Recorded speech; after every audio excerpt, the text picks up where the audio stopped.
Ladies and gentlemen, boys and girls, lax rats alike, welcome back to another episode of the Crease Dive. Today is Thursday, June 8th. I'm Jordie from Barstool, and with us always, we've got Brother Doogs coming from looks pretty I wouldn't call it tropical, but you look like you're in a nice little change of location, certainly better than the smoke infested New York City right now. So Doogs, how we feeling? Where we at? We're in the Isle of the Palms, Charleston, South Carolina. Beautiful week here, but let me tell you, it was a beautiful weekend for lacrosse in Albany, in the capital region. Back-to-back trips, but yeah. Thought that the Bar Down Beer Garden was very successful. I thought Albany in general was very successful, and we just saw the numbers come out. 782,000 peak views on ABC. PLL's killing it. The momentum from the Final Four carrying over. So it was a great time for Lax, and I'm happy to see the PLL get some of that bump. Yeah, so I mean, over 700,000 people watching. I think that there was one game in I think the season opener had like something like might have been like 400 some thousand people watching that game, which made it like the most watched regular season pro lacrosse game ever. So big numbers there for the PLL. Obviously, getting those games on ABC the opening weekend, pretty huge. Like we talked to when Larkin was on a couple weeks ago, and we're talking about what cities should end up getting should be hosting the PLL teams. Right. Like he had mentioned, like there's a difference between wanting to put it in a city where you know that you're going to get fans in the building, and then wanting to put it in a city where you know that you're going to get eyeballs on the screen. Like the broadcasting rights, like ABC and ESPN, pumping a lot of money into pro lacrosse. So like the broadcasting rights are probably a little bit more important right now than ticket sales. I would say like ticket sales obviously boost the juice in the barn, right? And like you want a good atmosphere, especially for the players. Like I feel like the players are always going to put on a little bit of a better show when there's some energy in the building, as opposed to just like showing up and playing in front of like friends and family. But yeah, if we keep getting those numbers for streaming, watching, however the hell they're calculating those numbers, that's big time for moving forward. Right. And I even saw like some people just like firsthand take. I don't know who's getting fired at ESPN, but I think somebody had a bad angle, like where it looked like the stands were empty. From all accounts, that place was not empty. Like both, I thought it would be a couple less people than last year, and last year was sold out. No, there was more people this year. Like both sides of the because last year was so sunny and nobody wanted to stand on this far side of the stadium, so people were even leaving. The fact that it wasn't hot, both sides were packed, grass was packed, so many kids in the premier zone. So yeah, like I got a couple of people asking me, no, packed as shit. Uh, great weekend. Um, but yeah, I think when you're just talking quick on like cities and stuff, and you see that they're trying to do regions and stuff. I don't know if you saw that on the PLL votes, but like going like New England, all right, fine. New York, California, all right. My takeaway would be if you're going to do full home based model and you're going to be the New York Lizards, and they bring back the Lizards or something, right? Okay, when you have 8 regular season home games, do 4 games in Albany and then do 4 games in Long Island. If you're going to do New England, do 4 games at like in Boston, 4 games in Connecticut. Like that way, you know, the you go to you please both sides. I mean, and then if the demand grows, where you're like, no, I want 8 home games in Boston, then you can do an expansion team. But for right now, I think that's a model that could work, or like the California Redwoods, where it's like they play some games in San Francisco, some games in San Diego. So I think that's a model that they should look into. That's a big brain take out of you, Dukes. I like that. Yeah, I'm and into I just that. think don't going just by regions, because then you could, like Larkin said, you kind of get like that. I know he brought up Atlanta. Okay, yeah, but like how many people really show up for Atlanta? So maybe getting some cities into that, like if it's just South, I don't know, whatever. Like I'm trying to think like the Dallas market with the Atlanta market. I don't know how it goes, but yeah, that's kind of my take. Um, for also just like it was a great weekend of camp. I just watching the pros practice, like I could do it every single day. just watching them shoot. Just like getting a tan on and just like watching lacrosse is Dude, like even getting a chance to just fun. like hear the ball like coming out of their stick, Right, like it right. just like it sounds so much different than anything else that you'd be used to. Watching Mac O'Keefe shoot the ball is so sick. It's orgasmic. Like you just you sit there and just watch him sling it, and he makes it look so easy. Um, just such a like visually pleasant guy to watch shoot the lacrosse ball in the back of the net.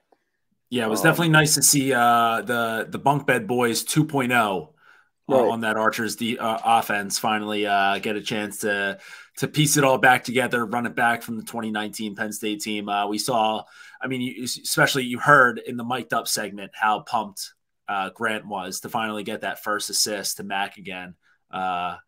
Kid sounded like a little kid on Christmas.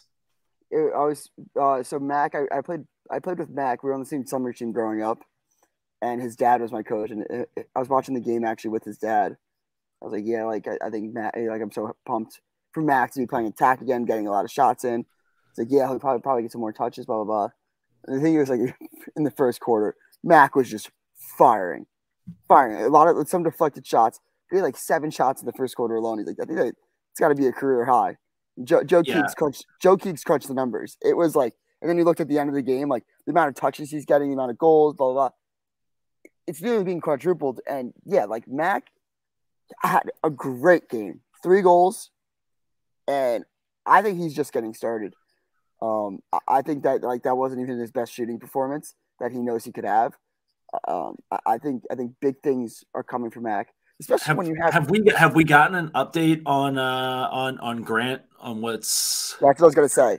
That's what I was gonna say is that on his injury, supposedly it's not as bad as last year's, but they're gonna play it out through the week. But just going off that, it's like, okay, yeah, like Grant Amen's one of the best passers in the world, and he's Mac's teammate, right? But you do, on the other hand, you have 2 other great passers and 2 facilitators in a Matt Moore and a Tom Schreiber. So the fact that you have all these weapons around the greatest shooter in the world and Grant Ament when he's healthy, like it's just I think that Mac is going to have a 6th season. And talking about 6 seasons, talking about goals, what a weekend for Ryder Garnsey. Find someone hotter in the country, and I'll call you a fucking liar. I mean, for Ryder to do what he did, so Ryder Garnsey Monday afternoon, pretty late into the afternoon, right? Because so what, the national championship game, that was a 1 o'clock game on Monday. By the time Notre Dame was done cutting down the nets, taking all their photos and getting all the media out of the way, like they probably didn't make it to the parking lot at Lincoln Financial Field until sometime around like 4:30, 5 o'clock. Ryder Garnsey put in a shift in the post game tailgate in the parking lots in Lincoln Financial Field, and that was so Monday afternoon bleeding into Monday night. I'm sure that he had himself a Monday night to be able to then go from that Monday night to making the trip up to Albany and playing a game on Saturday, and not just playing a game, but putting in 6 goals. And I want to say he had just 9 shots too. So 6 out of 9, pretty nice out of Ryder. Yeah, unbelievable. And just, dude, the goals that he scores, it's just time and time again where Ryder Garnsey is the classic. You're the coach on the sideline, like you're screaming, no, no, no, no, no, no, yes. Like everything about it is like just absolute chaos, nonsense, and then the ball's in the back of the net. I even like Rexroad, like as a player, but there was like a point where he like was trying to talk shit to Ryder, and I was like, bro, this is your daddy. Like you just, it's one of those games, and I'm sure Rexroad will have a game where he owns someone and he can be the guy's daddy, but like for this game, just like shut up and take the back seat. Like this is Ryder's day. I just saw like some chirping where I was like, dude, in what world do you think you could chirp right now? The guy has 6 goals. I think it was the one. It was the one where Ryder. Yeah, that one. So Ryder might have hit him with a too small. But no, there was one where so Ryder got. Yeah. It was the goal. The goal. Yeah. So there was a hold, and then there was like a maybe like an unnecessary hit. Oh, so Ryder scored, and then like right after the ball ended up in the back of the net, I think that was Rexroad just coming in and like crushing them, or someone came in and crushed them, and then Ryder popped right back up, and then they were kind of talking shit in each other's face. Then like the goal got wiped off the board because of Crease violation or something, and then it was a whole big ordeal. But yeah, I mean, at that point, Ryder was already owning Rexroad's life. So at that point, like I get. Yeah, maybe you want to kind of stand up for yourself, make a bit of a statement, but really, really tough look to be the guy who's talking shit after a guy just hung a 6-spot on you. Yeah, exactly. And like, and just in general, it's like so hard to go off like who had the best weekend, because then you like Fieldsy, what a homecoming for him, going down to attack, taking that 3rd spot. So like, I mean, how about the rookies coming alive in week the one? Rookies, you had the best weekend.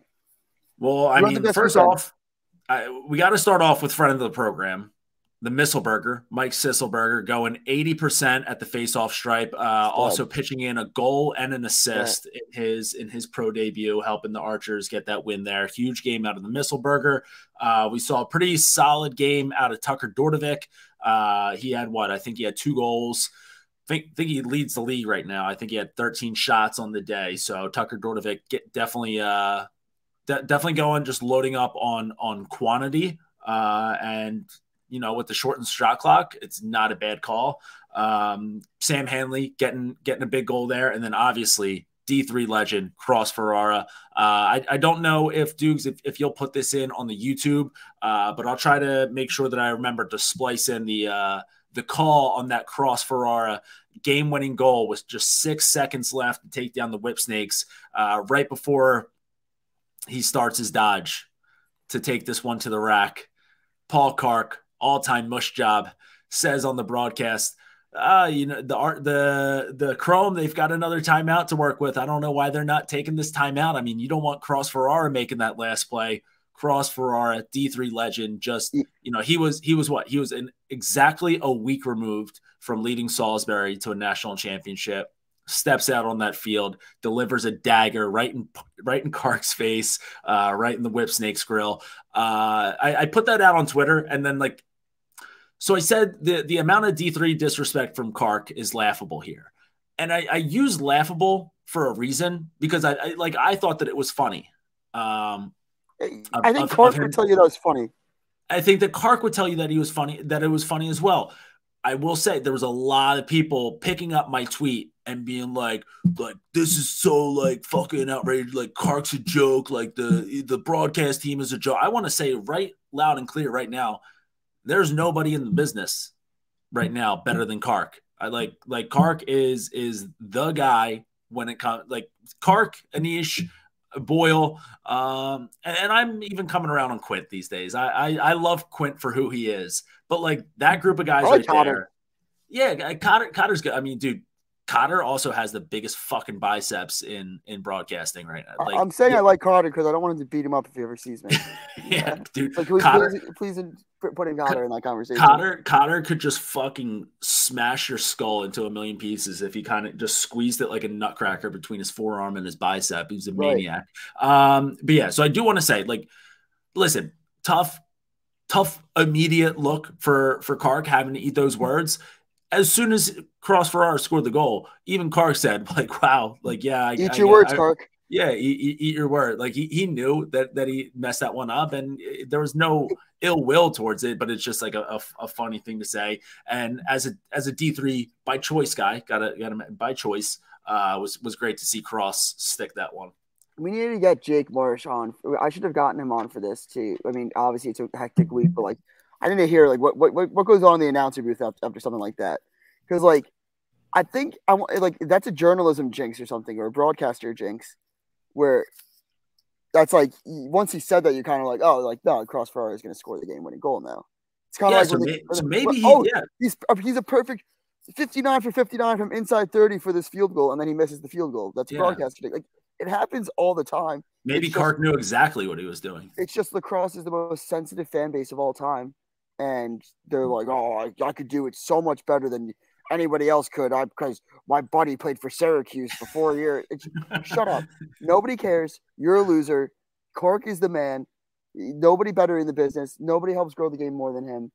But yeah, that was awesome. Good for Cross Ferrara, and I mean, I hope that he gets some run out of the box because if you're not leaving Dylan Malloy on the field right now, the championship series MVP, I don't know what you're doing.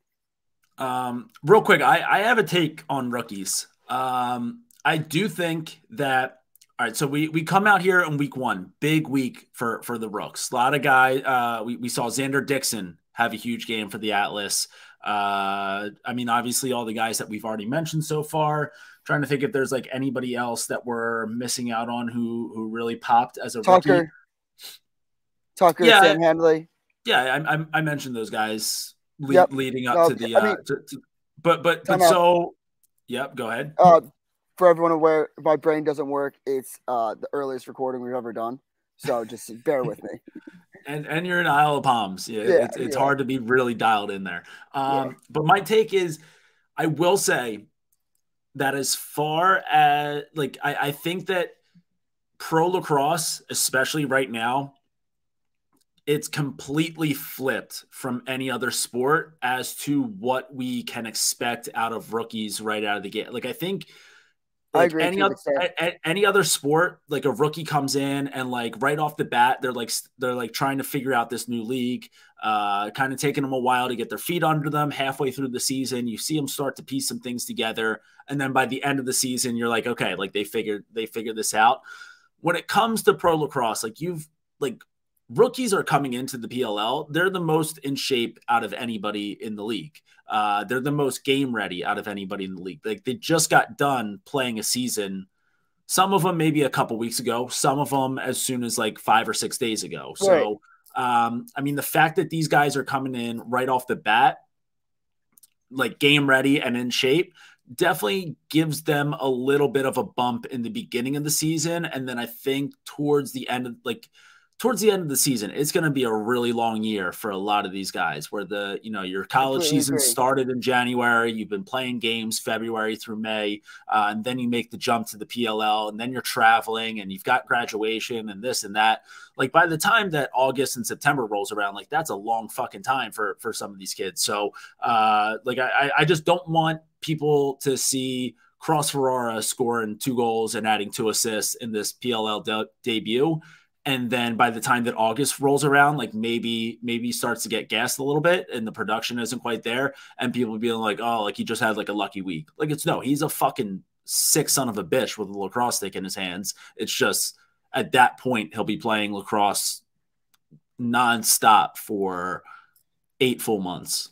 So my take is actually that it's similar, but when you say better shape, I think that's cardio wise. So these guys just had a huge week, like with training camp. These guys are dead. I think that gets underplayed a little bit. You can't take these games almost too seriously. I mean, obviously, the tired legs. Everybody has tired legs, but I think that it's a long week for these guys with practice, beating each other up for like every single day, all day. Second, so I think that helps the rookies a lot because they just have better cardio right now. There's still men out there. Like the pros are still bigger, faster, stronger. And by the end of the year, I think that like it's going to even itself out once these guys get their legs going. It's kind of like what Bronigan talks about. He's like, I need 6 games, and then he's like, then I'm back into it. I'm back into basketball shape. These guys just need to get into lacrosse shape again, and a lot of the rookies are already in lacrosse shape. When the veterans come back into lacrosse shape, it's over. Like you'll see the separation in this again. But yeah, I agree to an extent. I feel like that. Yeah, and obviously we'll like this is going to be a weirder year than usual because we have we've got a couple big breaks in there in terms of so we got the World Championships coming up kind of end of June, beginning of July. Then you've got obviously a little bit of a break for the All-Star game and shit like that. So a little bit of a different year. So we'll see if, those couple, because like Cross Ferrara is not playing World Championship. He's not? Does he have, are we sure this can't be a way to get him? Maybe, well, no, like maybe he's got like some like Spanish descent to him and like he can, right. Right. and he can play for Team Spain or something like that. But either way, like, so it will be nice to give some of these rookies a little bit of a break as the season goes on. But was definitely great to see a lot of those guys pitch in right off the bat. So good for all those guys. Let's just go ahead. We're a little cramped on time today, so let's just jump right into our week 2 preview. The boys heading down to Charlotte, North Carolina. Did a little bit of research on this. Yep. Weather not too bad. Should be 80 mid to low 80s. Pretty standard 88. For summer. Idiot or Stu Bonner? Stu Bonner? Yeah. Sometimes I have to sometimes I have to scroll past Stu because if I'm out in public, I don't want to listen to it on full volume and people think that I'm a lunatic. So I miss some Stu content throughout the week. But yeah, so Charlotte, mid to low 80s. Boys should be fine in that one. We've got 4 games on the weekend. We've got Friday night slate, and then we've got Saturday late afternoon games. So starting off, we've got Chrome taking on Archers. I think one of the cool things about this weekend, we will end with only 2 undefeated teams, and we will end with only 2 teams without a win because all of the teams that won last weekend are playing against each other. All of the teams that lost last weekend are playing against each other. So we've got Chrome coming off of their win with that big-time cross for our goal with just 6 seconds left. They'll be taking on the Archers. Archers, they had the biggest shit pumping of the week last week. It was only by 3 goals. The fact that we got 3 out of 4 games all came down to 1 goal, and the only other game was still a 2-possession game. Really good opening weekend for the league. But Archers coming off that quote-unquote shit pumping over the Cannons. We've got Chrome coming in here as the favored on the spread. We've got -1.5. All these odds brought to us by the Barstool Sportsbook. Make sure that you are responsible or gambling responsibly. And if you or someone you know has a gambling problem and wants help, make sure to call 1-800-GAMBLER. Chrome on the spread -1.5, but you can get that juice at +120. On the money line, we've got Chrome -118, Archers -108. Total on this one, 24.5.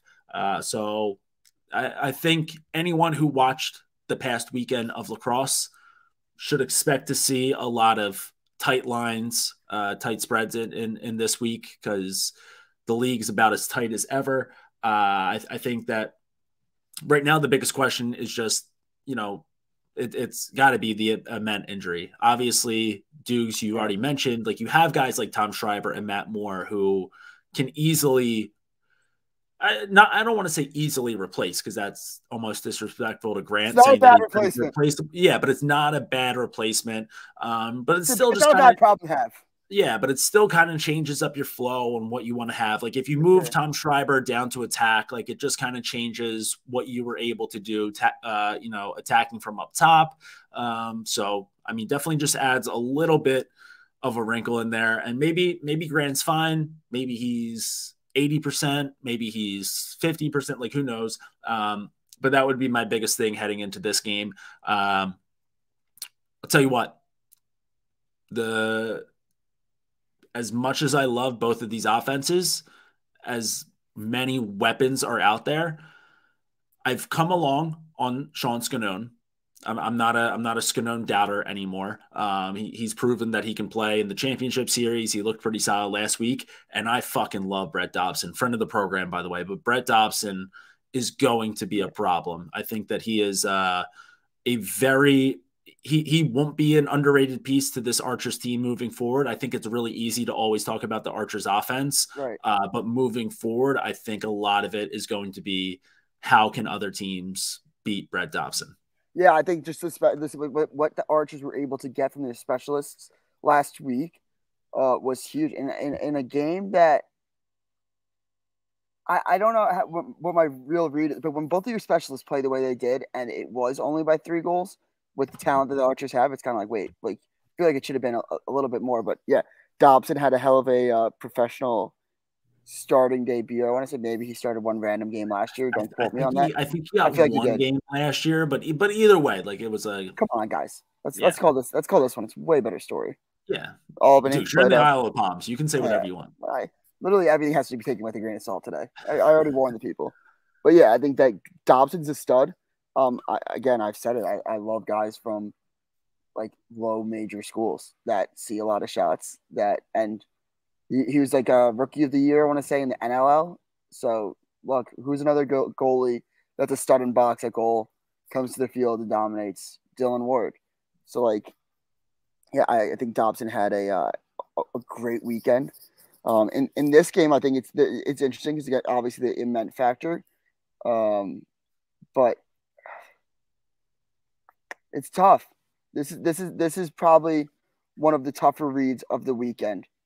But I'm gonna go with the Archers here, just purely based off of in my brain. I feel like Sisselberger is a great matchup against Connor Farrell.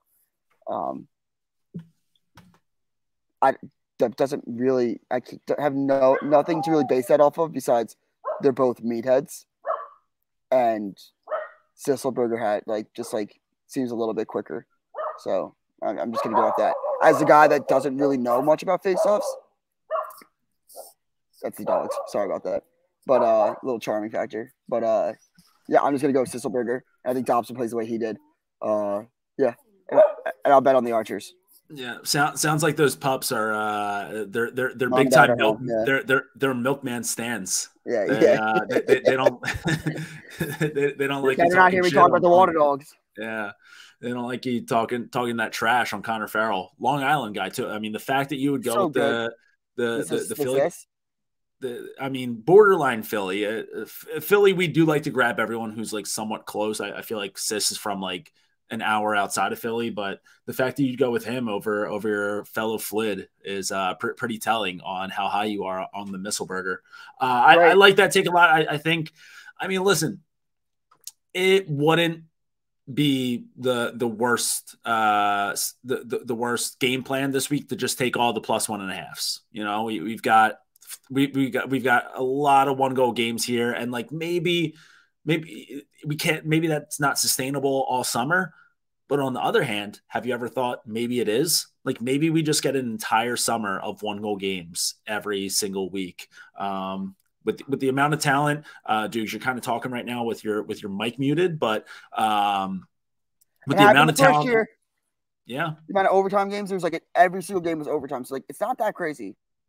No, not at all. All right, so it sounds like I'm going to be a bit of a coward here. I'm just going to stick with Archers +1.5 and a sneaky under on this one. I think, you know, I like both goalies. I could see like a 12-11 final. So something kind of right close to the number, but I don't see it quite as much of a goal fest. But yeah, I like Archers +1.5, and I'll sneak the under in there. Coming up Friday night at 8:30 p.m. Oh, by the way, so both Friday night games are on ESPN Plus. So Chrome and Archers at 6 p.m. Water Dogs and Redwoods at 8:30 p.m. Water Dogs getting off to a weird start to the season. Obviously, you know, they pick up an overtime win in the championship rematch over the Chaos. When we were talking about them heading into the season, obviously they were going to be without Dylan Ward, and that was going to be a little tough for them to overcome. We thought in net, you know, and we kind of knew that and we thought that the Chaos weren't going to be, you know, just putting shots and shots and shots galore up with all the guys that they were missing. But, you know, Water Dogs offense just didn't really seem to be clicking out of the gates. Pretty sure they went in the middle of the game. They went a full 2 quarters where they only scored one time. It was a Connor Kelly 2-pointer. Obviously, a lot of that has to do with the fact that Blaze Reardon was in net for Chaos. He had 18 saves on the day. Save percentage for Blazer, I want to say he was somewhere in the 70s. Right. I could be wrong, trying to bring that up right now. But yeah, I think he was. Yeah, so 72% for Blaze. Like, obviously, there's not much you can do about that as an offense when you're playing against the best goalie in the world. Still, though, just, I don't know, left a little bit to be desired from the Water Dogs. Redwoods coming out. We talked about Garnsey. Right. I think Westberg Westberg went 3 for 3 last weekend, so he's got himself going. Nakai had a really good week, so and then obviously that defense being able to contain guys like like Jeff Teat and like Chris Gray, and obviously they got theirs, but still did a pretty solid job against a really good Atlas team. So I don't know. I think Redwoods might just be my squad this year. Really love what they've got going on. I think Jack Kelly looked great in net. He did look great. He looked really good in net. I think anytime you have TD, that gives you a chance to get a few extra possessions. Love that offense. Love that defense. I think I'm just a big Redwoods guy, even though I'm wearing the Water Dog shirt right now. So I'm just gonna go on Barstool Sportsbook app. We've got Water Dogs on the spread -1.5, but that's at +110 value. Redwoods +1.5 at -139. On the money line, we've got Water Dogs favored -134, Redwoods at +105, and another total of 24.5 on this one. I'm a Redwoods money line guy all year long. I'm taking Dogs -1.5. Look, the only thing that worries me, I do like the Redwoods this year, and I do like the Archers. Still a Dogs guy. I'm just like, from just my perspective of thinking, I do think the Archers and Redwoods could be good bets to win it all. But my only thing with the Redwoods is that outside of Ryder Garnsey, and this is a big what if, outside of Ryder Garnsey scoring 6 goals, really, how did the offense look? That's the way that I kind of was watching the Redwoods. I don't know. Rob Pennell had four helpers, but they just didn't really look shooting wise that efficient. So I'm worried that if you bet on a team like, I can't hear you. What you say? Aside from Westberg going 3 for 3, pretty efficient if you ask me. Yeah, no, but that's the stat that I think I saw is like besides outside of like Ryder and West, I think they went like 11 of 48 or something. Okay, well, yeah. So here we go. All right, so Pennell goes 0 for 7. Not great. Nakai went 0 for 5, but he pitched. I mean, both of those guys though, they pitch in 7 assists. Now, right. I don't know off the top of my head how many of those assists were like they passed Ryder and then Ryder did something ridiculous and then they just got the assist from it. So I don't know. I'd have to like go back and like see like how, but I'd imagine that assists from Pennell and Nakai are both pretty much like they got the job done on that one. I mean, Jules went 1 for 3. Would like to see him get involved a little bit more. Miles Jones only took 2 shots on the day. Chucky Bertrand had 3 on the day. Perk only took 2 shots on the day. So, and like kind of crazy that they weren't trying to get some shots from a little bit deeper anyway, just because of, we've mentioned plenty of times before, Kincannon, not great from outside, but awesome and tight. So you would think that maybe the game plan would have been a little bit more, hey, let's see if we can get some volume shots from 2. But maybe that game plan went out the window once they were like, okay, no, like Ryder's got us, just give that man the ball and let him do something. So I don't know. I don't think you can hold all those guys to those low shooting percentage numbers the whole season. So I'm going to bet on them to kind of turn that around. But I also understand you saying, well, yeah, like maybe they're not, like maybe just Ryder put the team on his back and maybe he made up for a lack of just assassins on the Redwoods offense. So would like to see some of those guys kind of flip the switch a little bit more this weekend for sure. And that's also my thought process with the world champs is that like the offense will come back alive. You just went against the best goalie in the world who's always hungry week 1 when he knows that his NLL guys are going to be out for like maybe a week or 2. So and then coming back, obviously the X factor is Dylan Ward ready for field play right now. I mean, like I don't think DeLuca's really played a full great game in the pros. I think there was one game last year that he really came alive. It was like the game before Ward came back in, but what a game out of DeLuca. He looked like one of the best tendies this weekend as well. I want to give him some love. But, I mean, it's still, even with the replacements that the Chaos have, like there's good pros out there, and I'm happy that Will Perry's still on the roster. I'll ride with the Dogs. I think that DeLuca will probably start, though. Yeah. Also, just I'd imagine that Dylan Ward losing the NLL finals. I mean, obviously last year he won the NLL finals and then what was a total dog in the PLL season and then won that as well. So but I feel like it's even worse for shooters now that he lost that NLL finals. Will be coming in a little pissed off into the season. So would be expecting another massive year out of Dylan Ward, but what else is new? So those are the Friday night games, both on ESPN Plus. That brings us into Saturday afternoon on ABC, also streaming on ESPN Plus. If hopefully for me, I'll be on a bus ride home after helping coaching my team to a state quarterfinals win. So hopefully I'll be able to stream this game on the bus ride home on ESPN Plus. But anyone who's at home or at the bar or wherever you might be that there's a TV set up, this game will be on ABC. We've got the Whip Snakes taking on the Atlas. Whip Snakes losing a tight one to the Chrome in their opener. Atlas losing a tight one to the Redwoods.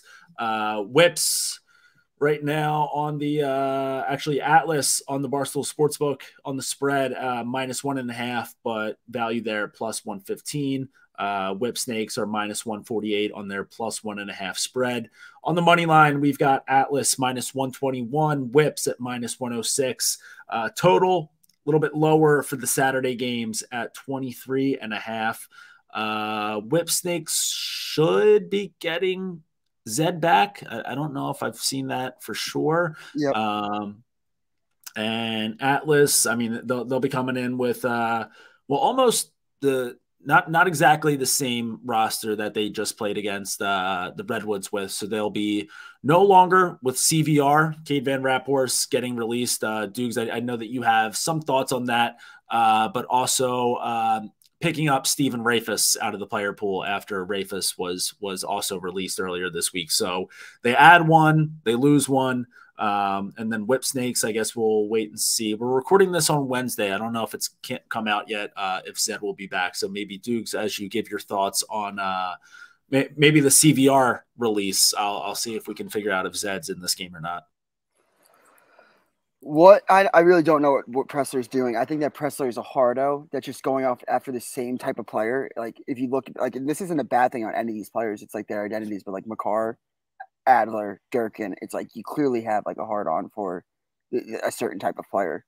I think that CDR is one of the best transition pulls. I think that he's great off ball. I get that like if it's an open secret. If you know, like everyone knows that you want to get rid of him and you're not going to play him, there's probably no trade value there. But at the same sense, how do you not try to get anything out of him? Just mind-boggling questions. I really don't think. I think this Pressler thing, and I could see this also being like at the end of the year, the Atlas win it all, and like they have my tweets plastered all over the place for like motivation, being like, "No one count us out." No, I'll be early on this. I count you guys out. With the team that they have, I think that they have absolutely botched in the past 2 years. I think that this Pressler thing, this maybe a year. I don't know if he cares. Like they have to start doing like either coach and GM roles. But for how Ben Rubio set them up for success with with the robbery that he did against the Cannons and the way that they're botching it. And again, I'm not saying this is like a thing against Adler or Makar, but how do you take 2 polls at 1 and 3, and then how do you take Durkin, keep Durkin on the roster when he's probably going to retire within the next year or two? Yeah, I mean, I guess you need all right. So it's like you bring in Adler and Makar, and you're like, all right, so now we've got our 2 polls for the future, but like you still need that mainstay, that veteran present. Like got to teach those guys how to be pros. And granted, they're coming from 2 great programs that pretty much treat it like the pros anyway. Like I'm sure that Makar, playing under Tillman for so long, treats the game like a pro. I'm sure that Adler, getting all those years with Connor Busick, who was, just a great pro himself, kind of understands that. But like, I get like you want to keep Durkin on to kind of usher in that new, so maybe that's kind of like a plan for the future to keep him around. I mean, he looked like he was caught in some bad spots against the Redwoods last week. But maybe that's just more of a long-term thing. I don't know. I think I still think you just I think you just ride that offense. as much as you can, and you just hope that you get a few extra possessions. You hope that maybe Trevor can kind of stay on in those early possessions off the face-off, get him involved a little bit more, and just keep riding that offense and hope you can just outscore everyone. And it didn't work last weekend because Ryder Garnsey decided to score 6. So I think it's still a little too early to really. Now, I said nothing about the offense. I said nothing about the offense, to be fair. That offense can win you a championship. There's just some questions with like the GM. There's questions with the GM. I'm not out on the coach. I'm out on the GM. GM out. All right. Mike Pressler in. Yeah. But also then, like, you just have to really give Tucker a more limited role while he's on the field, because like you're basically using him as a coach on the field. So you just like can't have him get matched up against like the best player. I mean, Whipsnake's in this one, so they will be getting. So Zed has been moved to the 25-man roster, so would expect to see him out there. I mean, Chanachuk had a great performance last weekend. Couple good additions for the Whipsnakes. They got some good looks out of Will Manny, and obviously Tucker Dordevic coming in. High volume shots, only went 15%, but you shoot 13 times with a cannon like he has. You can expect to put in at least a couple of them. Would imagine like now that he's got some of those nerves out of the way too, a few more of those will drop. Then you add Zed to that offense. I mean, defensively, Whipsnakes are always going to be really solid as long as you have Earhart out there. So. Trying to think, what did they do in the with face-offs last week? All right, so PD went 13 for 24 against Connor Farrell. So yeah, I mean, kind of split it right down the middle, and so he'll be going up. What's that? He'll be going up against Trevor in this one. I think that he'll be fine against Trevor. I think. Yeah. So I think that. And then I also think that, this is my lock of the weekend. Actually, is Whipsnakes plus 1.5, and Whipsnakes money line. If it's Whipsnakes money line, let's say they win by 1. Actually, here's I want you to give your take on like lock of the week. Will Garrett Ledman score a controversial goal? If Matty Palem's the ref, yes.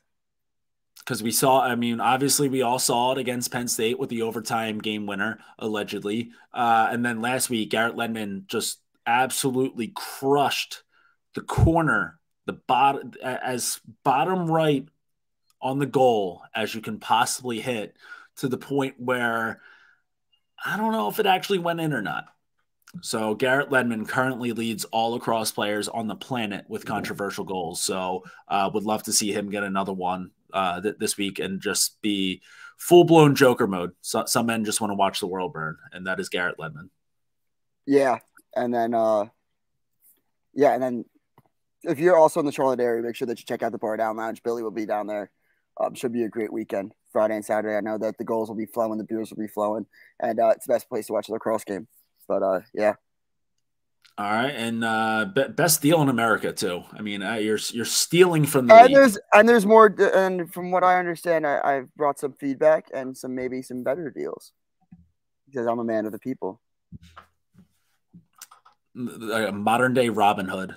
Yeah. All right, and that brings us into the final game of the weekend, Saturday, 5:30 p.m. on ESPN Plus. We've got the Chouse taking on Cannons. From what I've seen on social, it seems like a lot of the Bandits players will be making their return to the Chaos roster. I think that the Chaos, they released 6 guys from their roster this past week. That opens up the way for all 6 of those Bandit boys to come back to the roster. Now we'll see how much they actually have in the tank to be playing in Charlotte. This weekend, it seems like last time I saw, the boys were on the golf course using the NLL Cup trophy as a ball marker on the greens, getting plenty of adult beverages out of the NLL Cup. So they've been having a good week, as they should. They've earned it. I mean, the Buffalo Bandits right now, they're the best ball club in the world. Like out of any team, they're the most dominant, the best setup. So congrats to the Bandits, and those boys will be coming in hot and heavy to this Chaos roster as they take on the Cannons. I mean, Cannons, new look Cannons. You've got Coach Holman there, led by, you got Marcus Holman and a couple other veterans kind of leading the way down there with Asher played great. Yeah, Asher had a great game. So new look Cannons, they looked solid in the opener against the Archers. Probably benefited a little bit from Archers taking a little while to get themselves going offensively, right? Like Archers didn't score a goal in that first quarter, and then they started to kind of pour it on a little bit. But Cannons looked like a team that's going to be pesky all season long. I think that's really what you can expect out of this Cannons team, is that they're always going to be pesky. They're always going to give you a battle. And the fact that the Chaos, they've got their guys back, no doubt about it. But we'll just see how much they actually have in the tank. So I think a pesky Cannons team, hungry for a win, Chaos roster coming in, still riding the high off the NLL finals, might open up the door for the Cannons to get a win here. If we're going on based on the Barstool Sportsbook app, we've got Chaos on the spread -1.5 at +105 value, Cannons +1.5 at -134. Money line, we've got Chaos favored at -139, Cannons at +110. Over under on this one, total is at 23.5. Just expect every single total with Blaze Riordan between the pipes to be the lowest of the weekend. And for Adam Goodham to be in the box at least twice. I like the Cannons in this one. I think that they'll just be competitive throughout the entire year, and they'll squeak out some wins. I do like to make up their team. I'm interested to see if they get CVR on their roster. I think that'd be a great pickup for them and could potentially get them over their potential win total, whatever that may be.